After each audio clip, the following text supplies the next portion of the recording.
Oh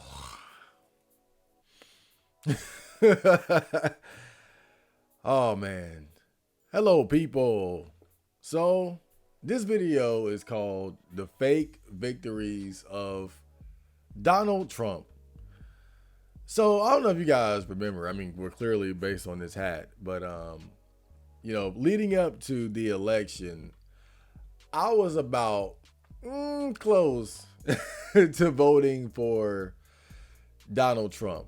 But there were a couple things that sort of alarmed me to him, like red flags, and I'll get to that later.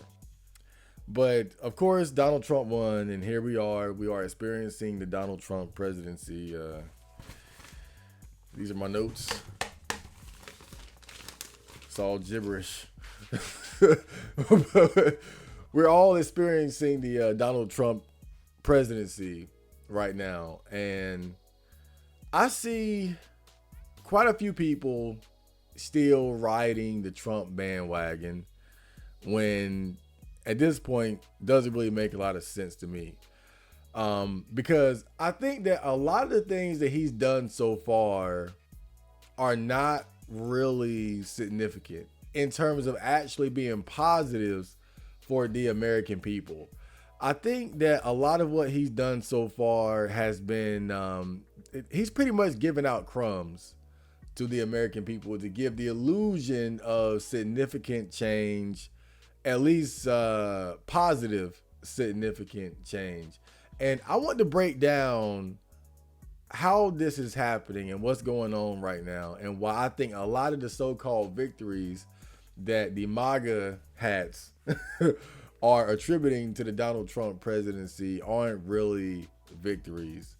So let's get right to it. So let's talk about the first thing, right? Let's talk about one of the biggest campaign promises that Donald Trump won, or that Donald Trump made. And it was in relation to the immigration crisis that we went through during the Biden administration. That damn disaster. So, during Trump's campaign trail, he constantly talked about how he was going to have mass deportations, right? And so you remember under Biden, there were an estimated 8 to 11 million border crossings. And those are the low estimates. We had so many people coming into the country illegally. And worst of all, they came into the country and they were being completely accommodated by our government. They were given food stamps and being housed and things like that. It was just a straight up spit in the face of the American people, right? Now, one of the good things about the Trump presidency thus far in terms of how he's tackling the illegal immigration issue is that the border control chief actually claims that illegal immigration encounters at the border are down by 90%. Whoa. Now, also, Trump has deported 11,000 illegals in his first month. But there's also been a focus on criminals, which makes sense. You want to get the worst of them out first. But let me explain why this isn't actually a win for the American people. Now, there was a quote by Nick Fuentes. I know, a lot of you guys don't like him, but what he said was factual. And he said, based on the amount of deportations that Donald Trump has done thus far, he's at a pace to deport 1 million people within 4 years. So obviously that is not a significant amount of the total illegal immigrants that came into the country. So at the pace he's going, he's barely going to put a dent into the problem in of himself. See, what we're seeing and why this is a fake victory. This is a spectacle, what they're doing. You notice how they're putting out these images of the illegal immigrants being loaded onto airplanes and being shipped to El Salvador or whatever the case may be. They're putting a lot of focus on creating the image of mass deportation. And again, don't get me wrong, people are being deported, but the damage has already been done. And see, the thing is, a real change, what they would really need to do that would actually matter is they need to attack the heart of the problem. And part of that is the 14th Amendment, which allows birthright citizenship. Now, Trump did try to get that undone.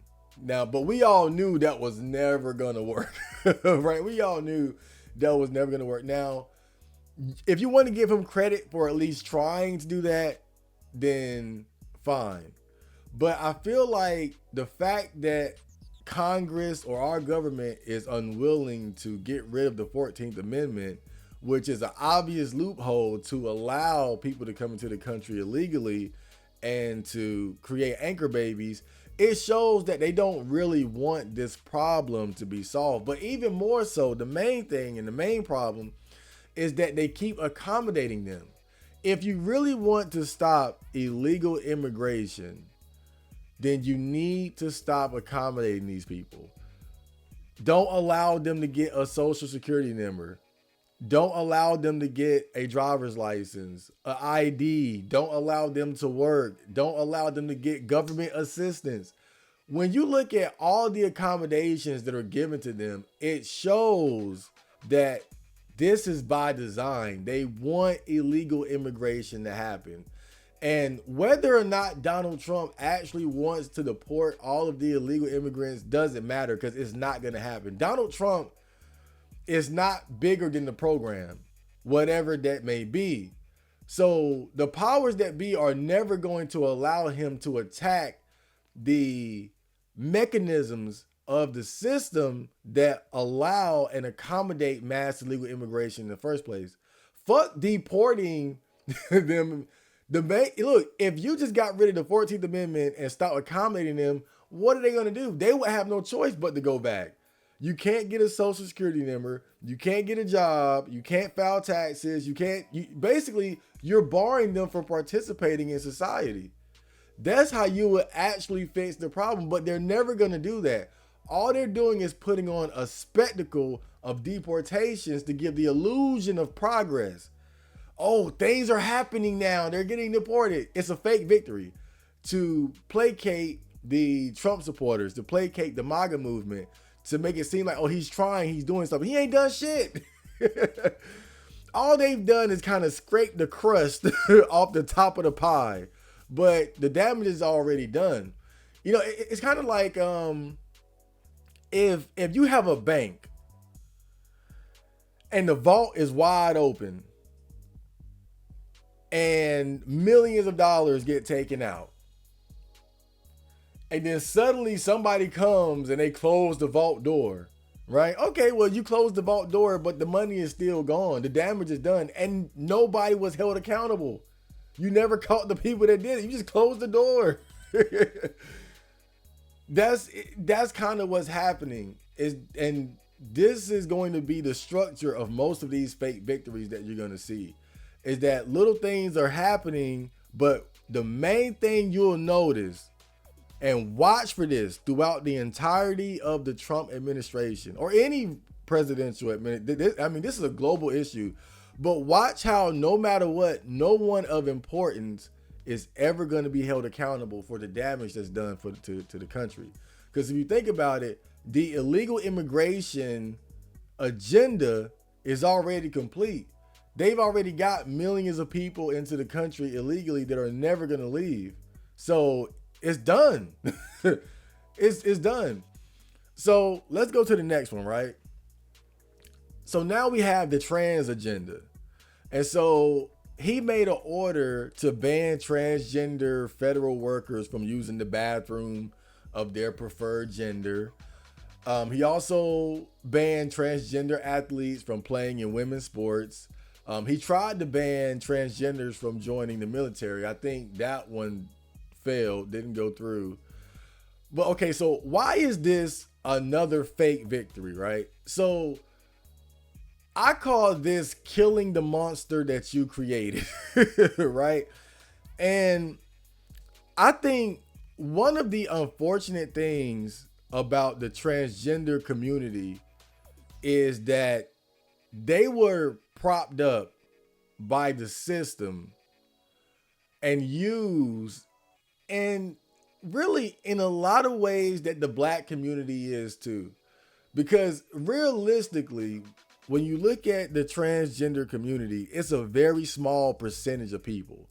So you have to wonder, how is it that the transgender community, being as small as they were, how were they able to be so visible? Why was this agenda pushed in our faces so much, from media, video games, news, policy, Pride Month, all these things?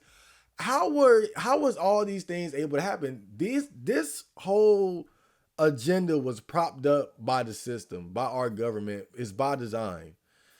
And really all Trump has done is, and really the system at large, all they've done is sort of pull the rug from under the transgender community, which they use, I believe, to create all this division. They use the transgender community, much like the black community, was used to create division, to create problems. It was artificially propped up. Now, the black community is one thing because we actually have, numbers and some amount of political leverage, right? But the transgender community is tiny by comparison. So the way that they were propped up was almost completely artificial. And I think that's the tragedy of the situation, was that they're going through all these things now because the power that they gained was never real. They were being used by the powers that be, I believe, again, to create division, to upset people. And so now you have a monster that Donald Trump and the right-wing conservatives can come slay the monster, but the monster was created by the same system. And so again, it's not a real victory. It's more so like a sacrifice. Okay, I'm Frankenstein. I created the monster, and the monster is wreaking havoc. Let me go kill the monster and then play the hero. That's kind of what's happening, is that they overinflated and propped up the transgender community. And now that they're done with them, they're basically saying, fuck them. And that's why you see all these things going on. So again, another fake victory, in my opinion.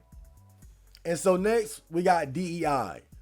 So Trump signs executive orders to get rid of or lessen the reach of DEI, which stands for diversity, equity, and inclusion. Okay, so check this out. So this says companies pull back from Pride events as Trump targets DEI.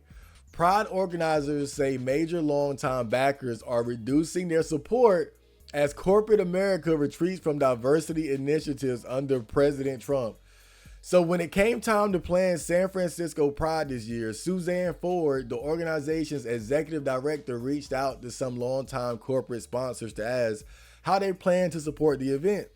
Their abrupt responses stunned her. Not at all. Several of the event's largest sponsors, including Comcast, Anheuser-Busch, I don't know what that is, and the beverage company Diageo, told Ms. Ford that they would not be providing funding this year. The companies, which together provided over $200,000 to San Francisco Pride in 2024, each told her that supporting the event was no longer in the budget. You don't say.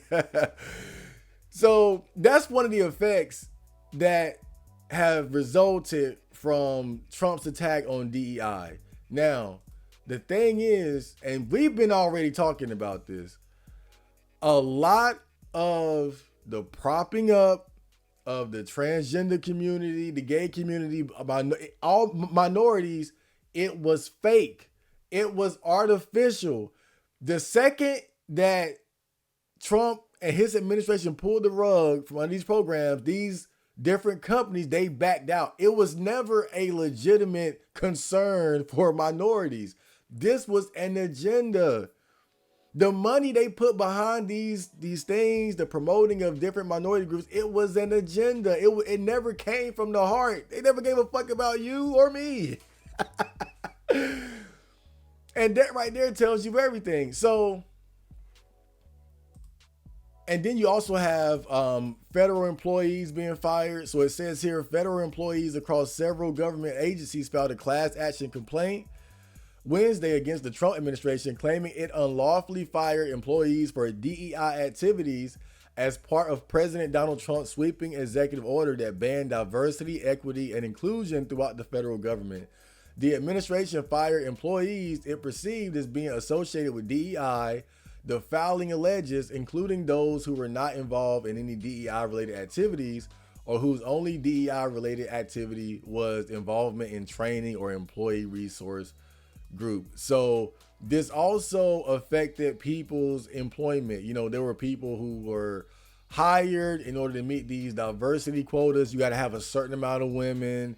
You got to have a certain amount of gays. You got to have a certain amount of blacks. And getting rid of DEI is having an effect on that. So why is this a fail though? Why is this a fake victory? The main reason is because a lot of these policies like DEI and whatnot is directly connected to BlackRock. Now, BlackRock is a asset manager that it invests money into different corporations and projects, and it's estimated to be worth over $10 trillion.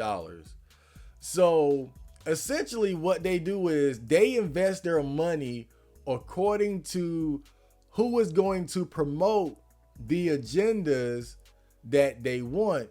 And so in order to do that, they have the ESG score thing, which stands for environmental, social, and governance.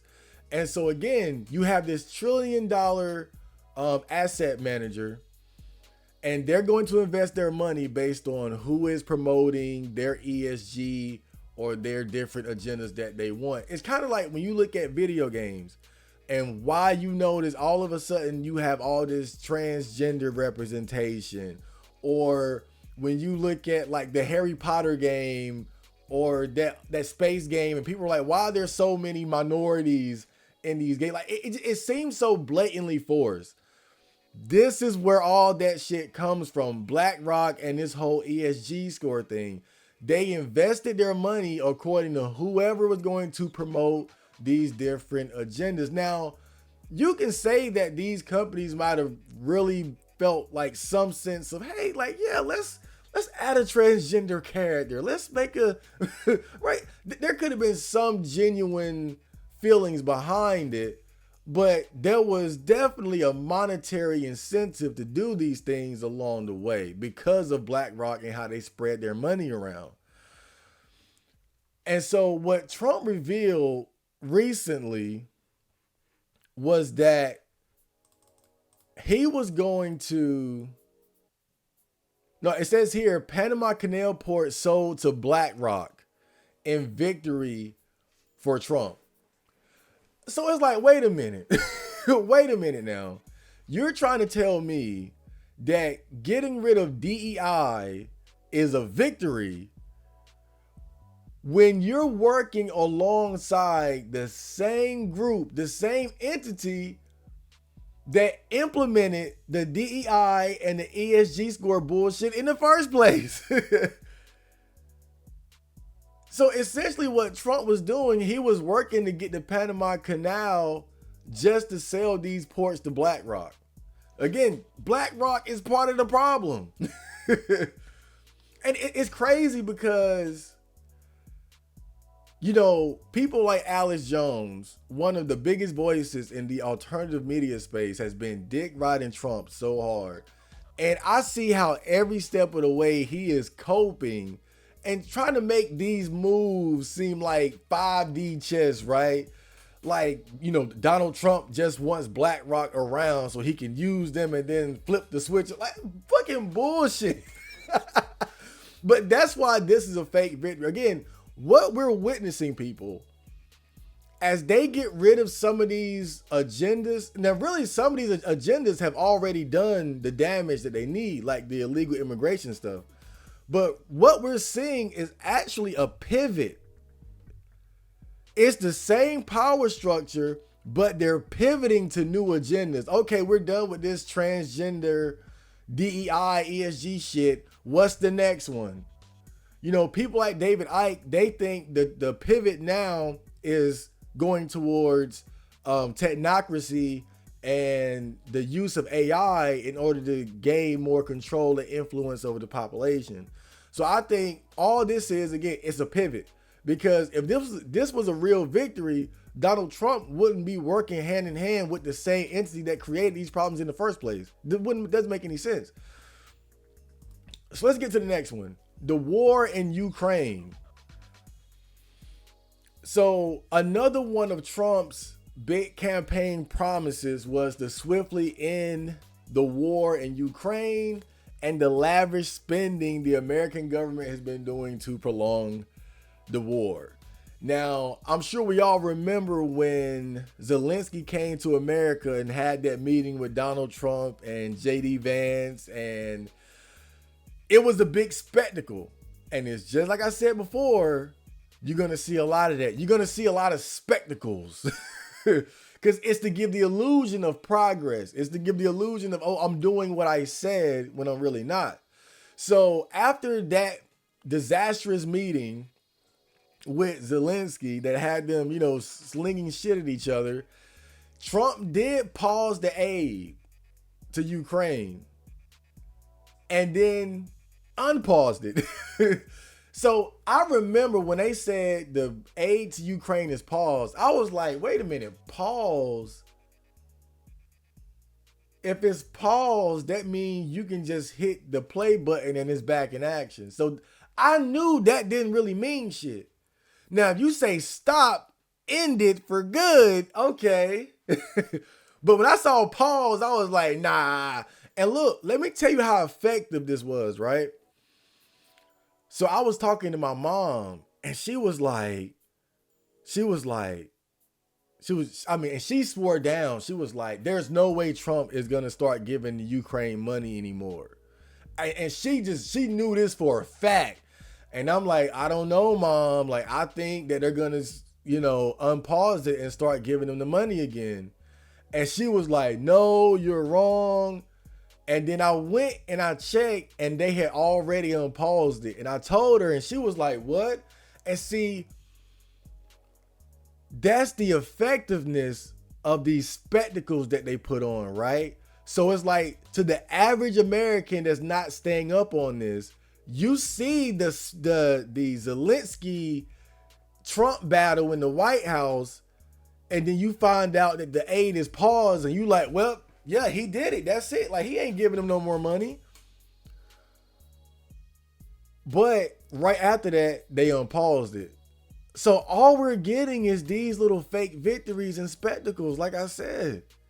And this is another example of it. So all that talking shit in the White House, you never said thank you. You came here dressed like an idiot, like a clown. It was a show. The money is still flowing. It's still going. Trump ain't done shit.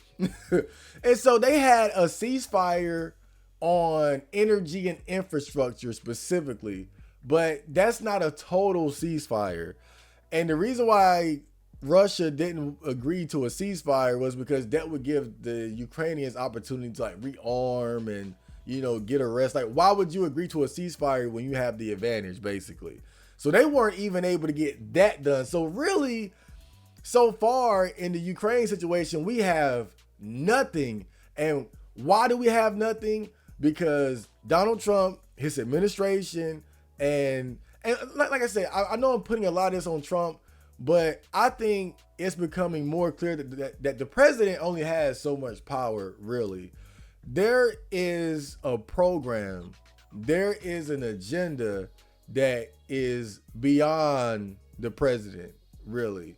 Does Trump, if Trump had the absolute power, would he completely stop the funding to Ukraine? I'm not sure. We don't know. He could be in on it, just playing as an actor for all we know.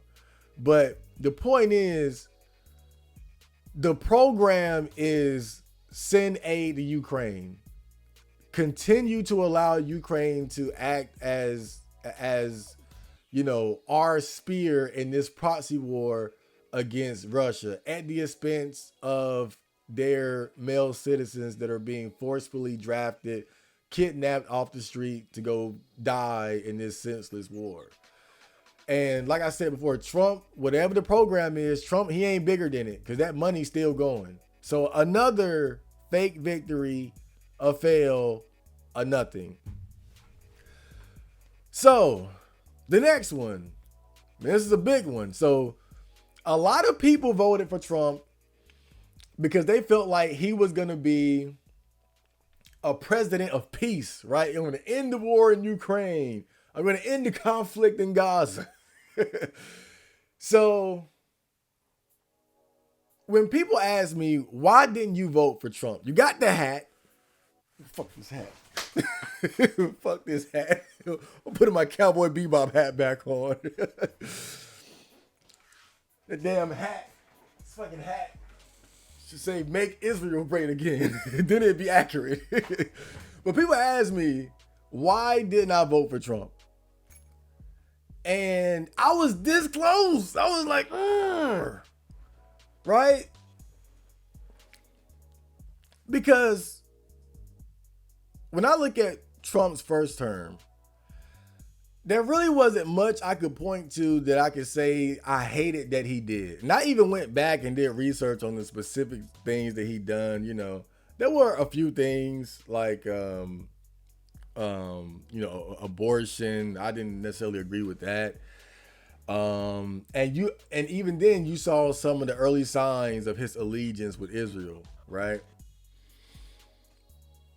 But that blind allegiance with Israel going into his second term, that was the red flag that set me off, because the Biden administration was so bad. I was like, God, it's no way Trump could be worse. I was like, damn. That's why I really wanted to vote for him, because Biden was just, oh my God. I mean, the worst presidential administration I ever lived through in my entire life, right? But this conflict in Gaza is very telling. You have over 50,000 people dead, with 60 to 80% of them being civilians.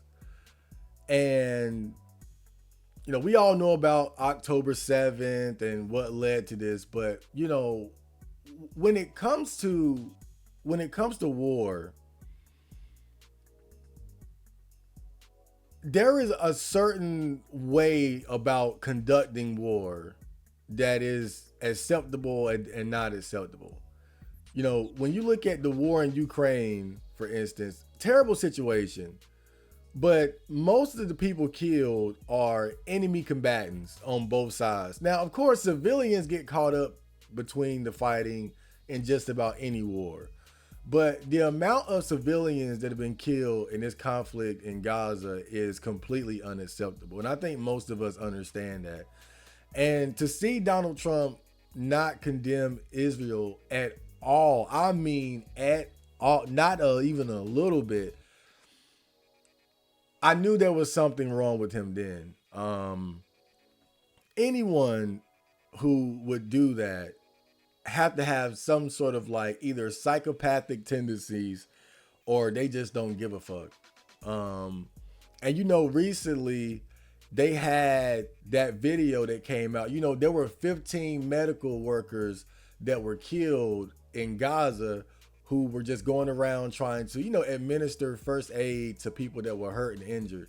And in general, it's understood that you don't mess with them. Don't kill the people riding around the ambulances just trying to, save people's lives.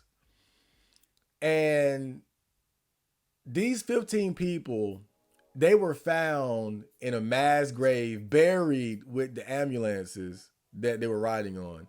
And the official story from the IDF was that they didn't have their sirens on and that they looked suspicious and that it wasn't clear that they were medical workers. And then video came out that proved the contrary. It came out, it showed that they were clearly in ambulances, they had their sirens on and everything, and then they came under fire and they were killed.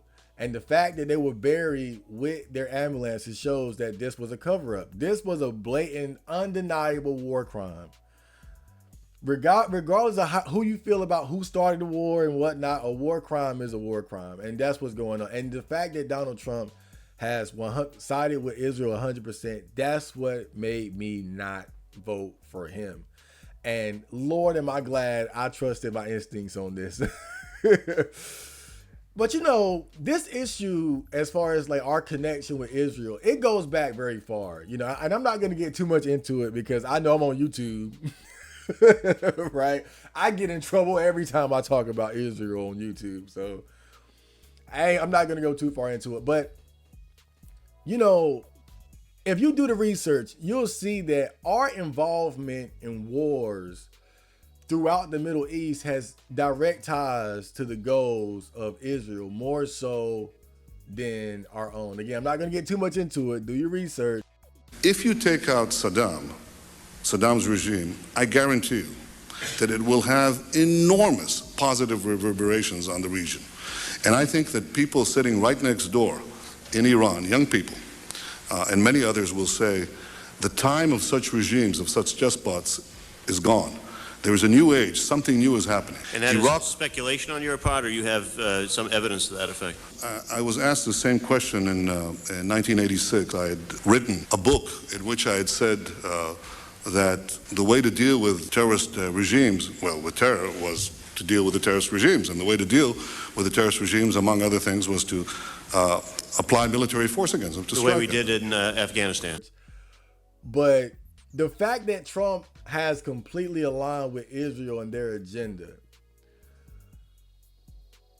it worries me because all evidence points towards one fact, and is if Israel goes to war with Iran, then America is going to assist them unconditionally.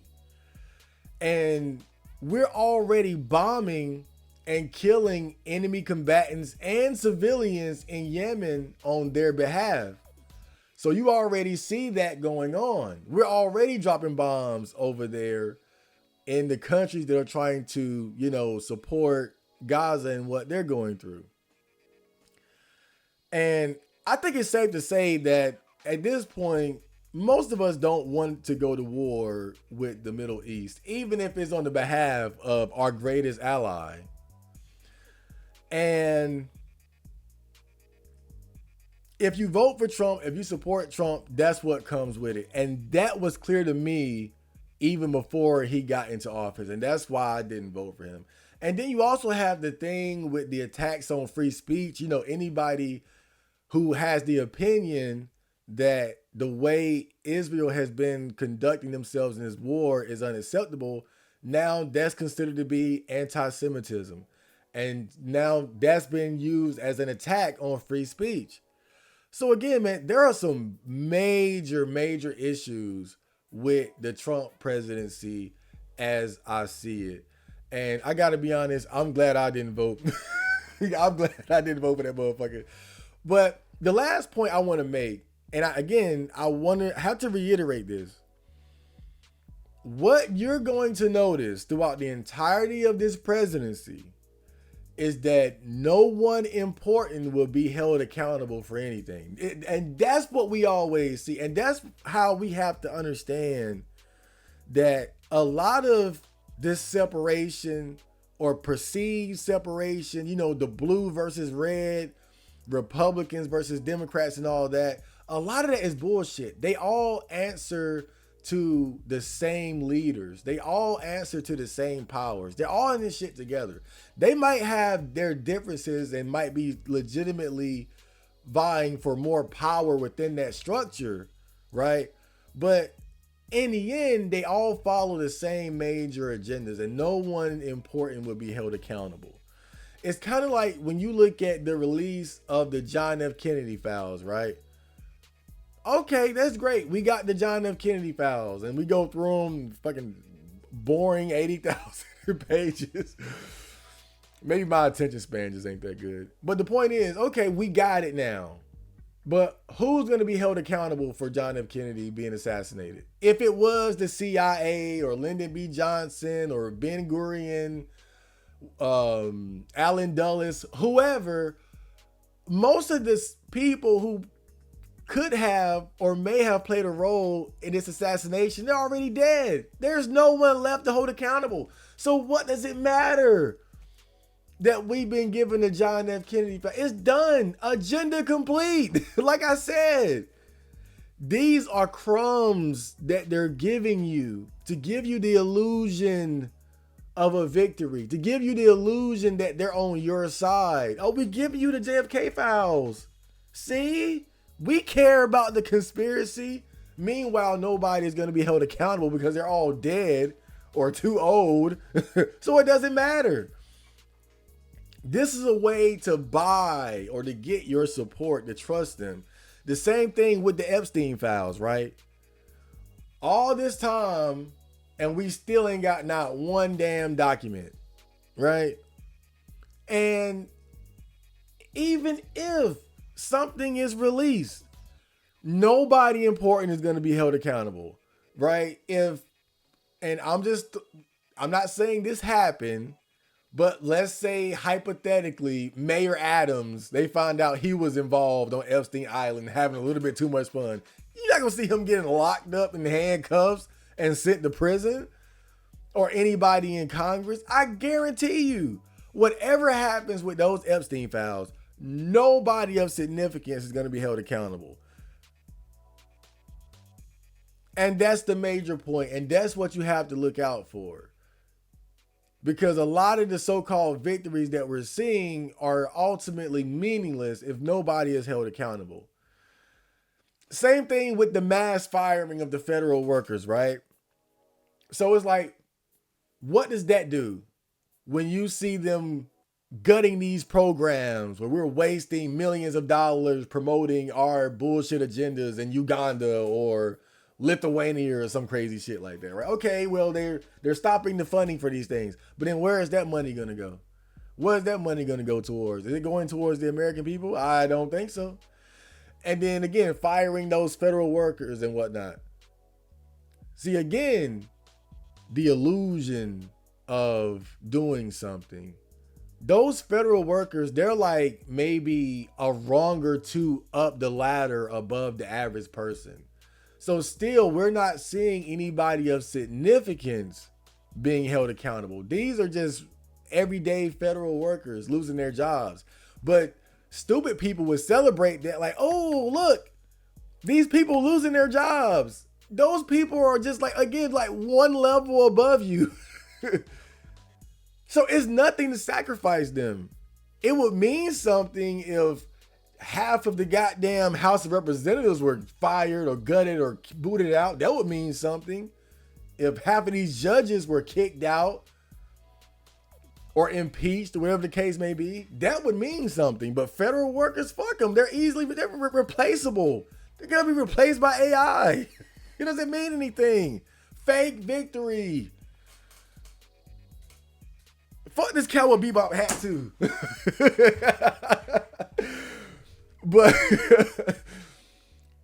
But that was the video. I hope you guys enjoyed that and got some value out of that conversation.